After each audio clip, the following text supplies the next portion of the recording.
तेलंगाना के हुजूराबाद में भी ज़िमनी इंतखाब के तहत वोटिंग जारी है। टीआरएस और बीजेपी में कड़ी टक्कर है। हमारे नुमाइंदे रमन्ना इस वक्त हमारे साथ जुड़ चुके हैं। हुजूराबाद में वोटिंग परसेंटेज अब तक की क्या है रमन्ना, और कौन से टीआरएस और बीजेपी के लीडरान आमने सामने हैं? मुनज़्ज़ा, अब तक 11 बजे तक हुजूराबाद में पोलिंग परसेंटेज 33.27% तक रिकॉर्ड हुआ है। सुबह 9 बजे तो 10.5% का सुबह 9 बजे था। सुबह से पूरा वोटरों ने आके अपने वोट हक इस्तेमाल करने के लिए पूरा लाइन में खड़े हैं। हुजूराबाद डायरेक्शंस में पूरा 30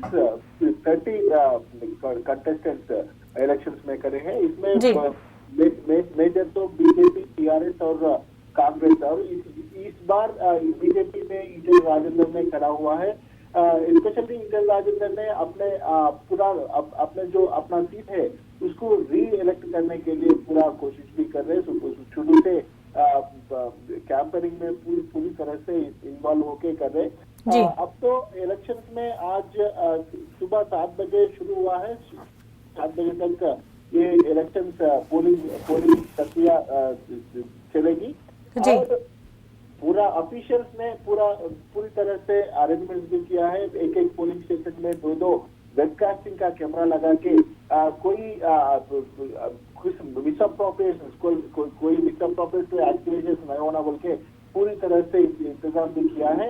कई जगहों पे बीनावंका, हुजूराबाद, कोई मंडल पे टीआरएस और बीजेपी कार्यकर्ताओं को बीच में कई जगह पे झगड़ा हुआ है। स्पेशली बीनावंका में एक टीआरएस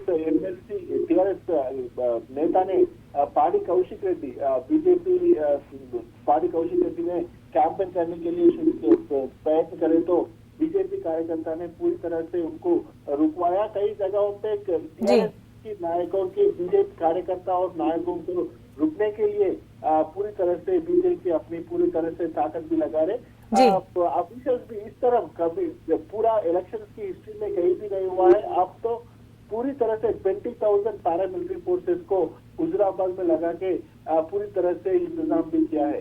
इलेक्शन कमीशन में भी बोल रहे कि हमने कोई वोटर कोई डरने की जरूरत नहीं है। आपको आके अपने वोट का विनियोग भी कर बिल्कुल तमाम तर इंतजाम किए गए हैं और लोगों से वोट ये अपील की जा रही है कि वो आके वोट दे। तमाम तर इक़दाम कोविड के हवाले से भी किए गए हैं। रमन्ना, बेहद शुक्रिया आपका। बुलेटिन में फिलहाल इतना ही, हमें दीजिए इजाजत। आदाब।